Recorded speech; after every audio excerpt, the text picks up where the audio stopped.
Sponsorship is now a fact of sporting life, and junior surf lifesaving is no exception. The president of the Newcastle branch, Max Eberl, told the audience that Phillips' first-up sponsorship last year meant the sport could afford to keep going. In cash equipment and fundraising activities, Phillips provided Newcastle nippers with $25,000 in '84. That included buying a public address system for use at branch carnivals. Today, Phillips National Promotions manager Christine Lewis announced further sponsorship. She presented Ryan Hoffman, the captain of the Merriweather Club, and Karina Shopaluk from the District Park Club with a cheque for $5,000. However, total sponsorship will probably amount to more than $15,000 before the end of the season. I'd like Phillips to accept this token of our appreciation.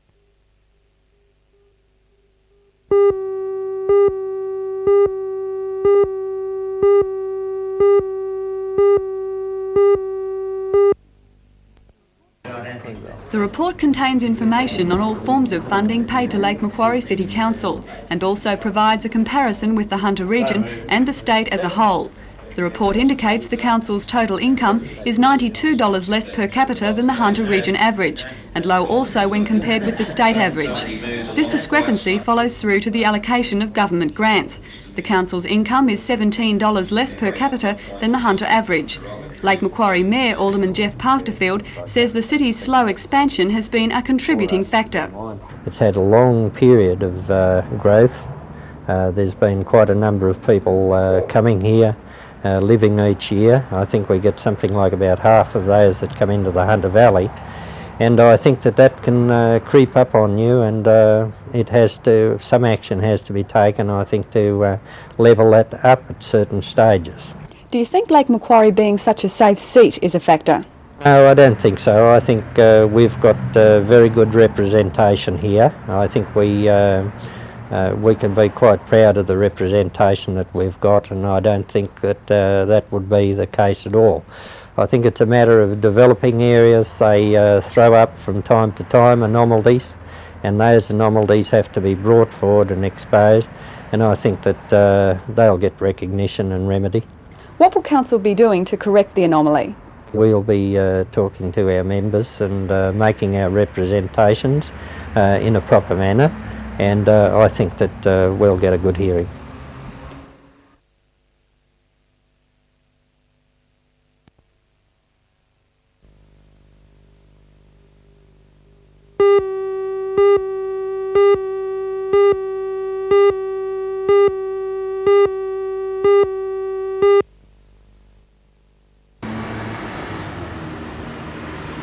Cowra today is a thriving country town 450 kilometres southwest of Newcastle.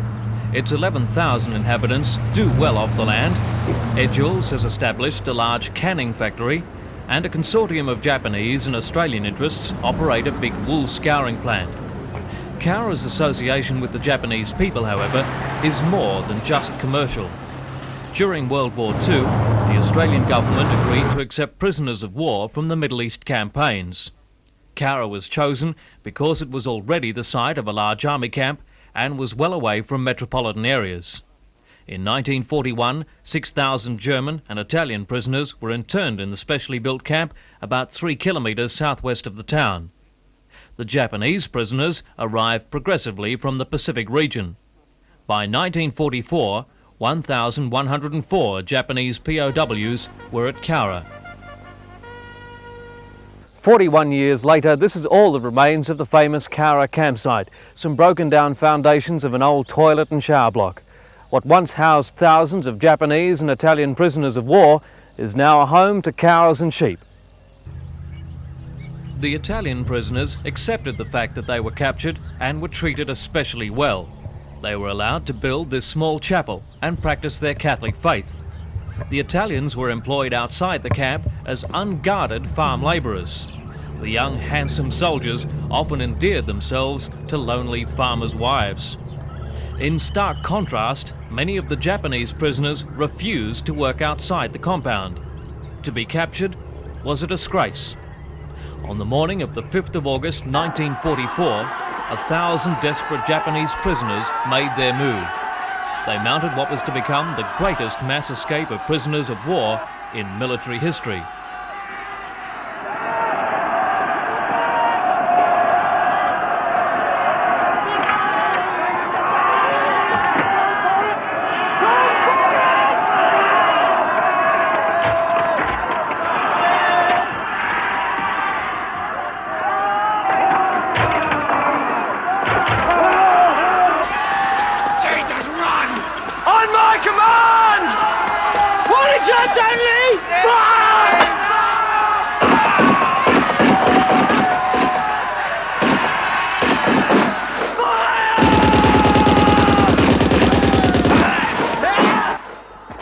The light of the following morning revealed that 334 prisoners of war had crashed through the barbed wire to freedom, but the cost was high. 231 Japanese dead, 107 were seriously injured, 4 Australian soldiers were killed and 4 others wounded. Within 9 days of the breakout it was all over, with 25 escapees committing suicide and the remainder being recaptured.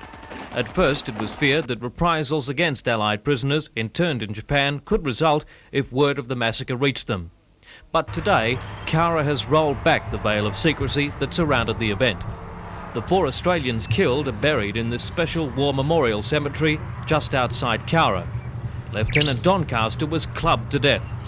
During the escape, prisoners had armed themselves with knives, iron piping and baseball bats studded with nails. 2 Australians killed were awarded the George's Cross, but it took 6 years before their gallantry was recognised.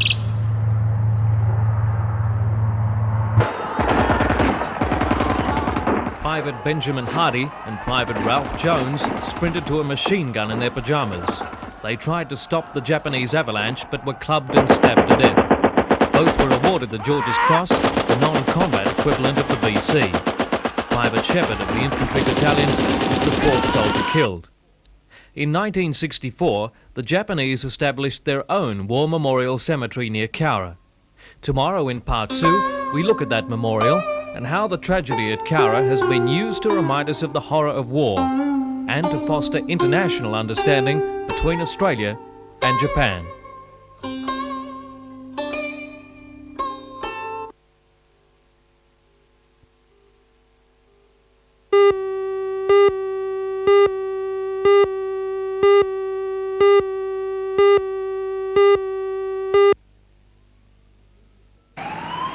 Previously, when motorists heard an ambulance siren, they were obliged to pull over to the left and stop to give way. Under the new traffic law, the motorists still must get out of the way, but may now pull over to the right or left, whichever is the most convenient, and stop. Ambulance Public Relations Officer Alan Playford says it's absolutely imperative that the car be brought to a standstill, as the ambulance may wish to make a left or right-hand turn and must compete with a car travelling beside to get past safely. Mr. Playford said accidents have also happened in the past with motorists who deliberately try to slow the progress of an ambulance. He admits, though, that in many cases, motorists are simply confused. What the ambulance officers feel is that perhaps the public could be instructed to do what they've been doing for so long, and that is, if they hear a siren of an emergency vehicle coming, to move to the left-hand lane as they have been doing and come to a halt, or at least slow down as best they can. The new splitting law, as we tend to call it, going right and left, will cause problems, we feel. So if they can just keep the old law in mind, it may help quite a deal. Mr. Playford says that one of the main problems encountered was that many people drove along with their windows up and radios going and simply did not hear the sirens. He said that the flashing lights on the front of ambulances had been put at rear vision mirror height for that purpose, so he advised motorists to keep a constant check in their mirror for signs of an ambulance or fire engine.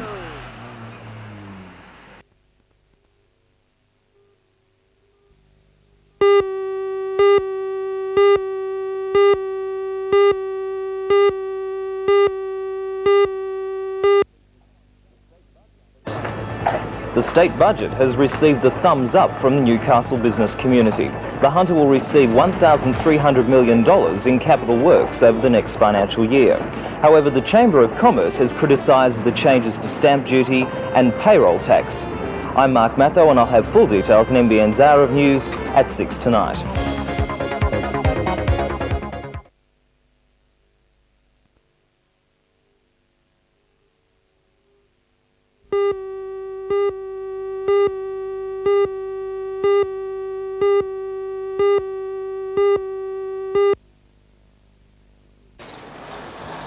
Between 1911 and 1976, this building functioned as a seat of local government for much of the Singleton area.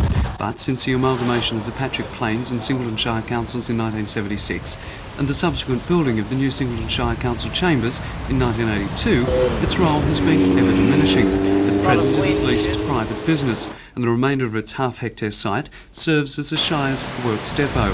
And it's this large area, with highway frontage, that the developer in question, Kentucky Fried Chicken, is willing to pay in the vicinity of $250,000 for. Singleton Shire President Neil McNamara, who was re-elected for his 10th term last night, was also the last president of the Patrick Plains Shire Council, and he says the decision to try to sell the corner block has not been an easy one to make. However, the proceeds from the sale will enable the council to establish a new works depot, and hence last night's decision to seek a lifting of the interim conservation order so that the chambers can be demolished and the parcel sold. If they don't remove that, for all time, of course, the building will have to stay here. I'm quite confident that, naturally, that they will lift that conservation order so that the development can go ahead. The future of this site will be determined in the next month, not only by the Heritage Council, but also by the people of Singleton. They've been invited to comment, to assess its value and its potential, be it as a continuing monument to local government in the area or as the home of a new international fast food restaurant.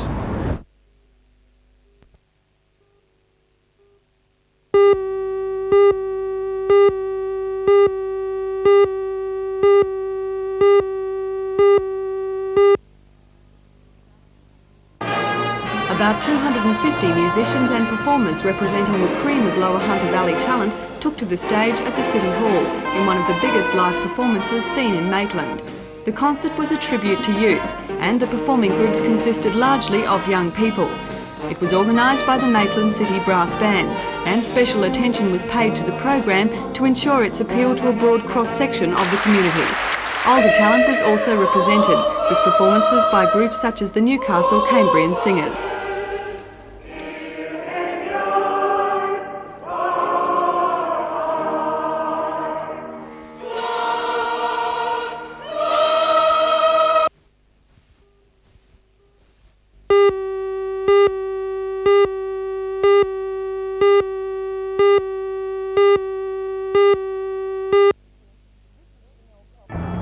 This is Janelle Provost reporting. Earlier today, the flag above the City Hall was flying a little below full mast. Now, this may have been an oversight, but according to the council officers I was speaking to today, it epitomises the feeling within the roundhouse. We'll have more details on the developments and local reaction to the controversial reports tonight on NBN News at 6.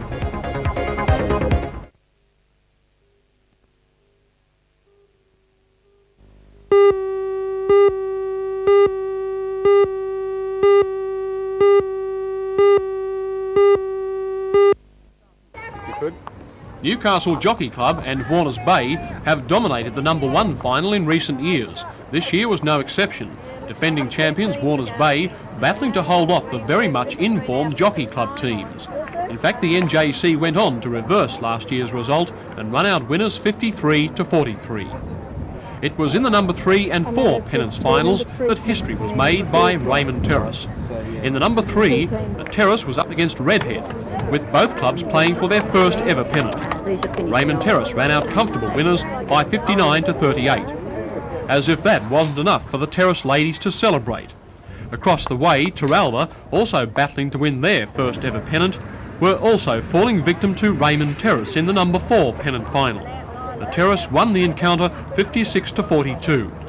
Understandably, the Raymond Terrace lady bowlers were delighted to receive their spoils. It marked the first time in 52 years that their club had won a pennant. And to win 2 at once, that's something else. The NJC teams, including the outstanding Faye Craig, were also thrilled to have won back the top spot.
Already, work is well advanced, with Lake Macquarie seeing to roads, electricity, gas, telephone and water and sewerage services. A lot has been achieved in 7 weeks, and this stage of the development should be ready for the builders to move in at the beginning of November. The 18 houses will be along Parkley Avenue at the front, facing the Valentine Sports Complex.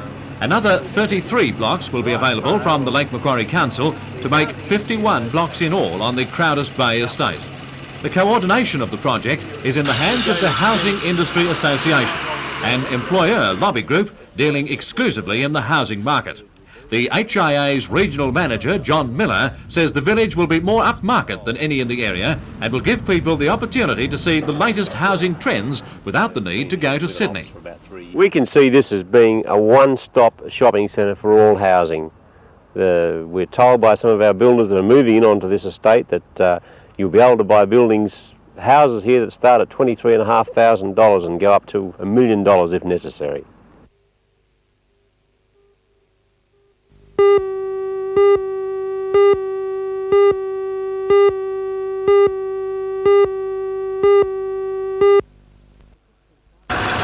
The Cooks Hill Fire Brigade was called to this house in Young Street at 11:10 this morning, but despite their efforts, it was too late to save the only occupant, an elderly woman who was found in the gutted lounge room.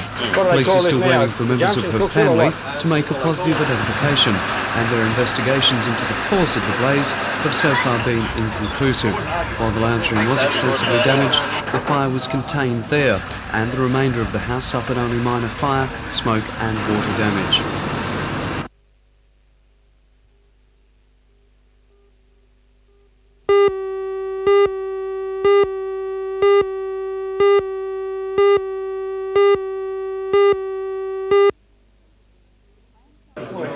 The plans showing how the brewery building could be modified into a museum complex were displayed at a seminar at the City Hall.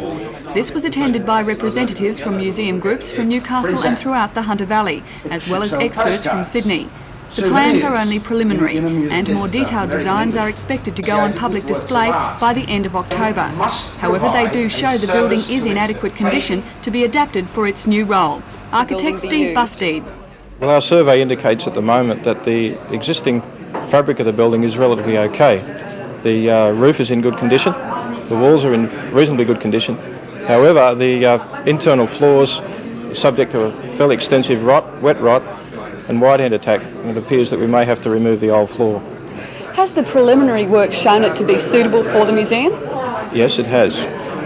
The seminar also dealt with matters such as the museum's name. At this stage, a combination of the name Castlemaine Brewery Building and the title Newcastle Regional Museum seems the most likely. Acting Director Dr Dick Day also made it clear at the seminar that no provisions have been made to absorb the Tuggerah Lakes military collection in the museum. No, the military museum presently will just be kept in storage, and all of the plans we've been discussing today are concerned with housing the remainder of the regional museum.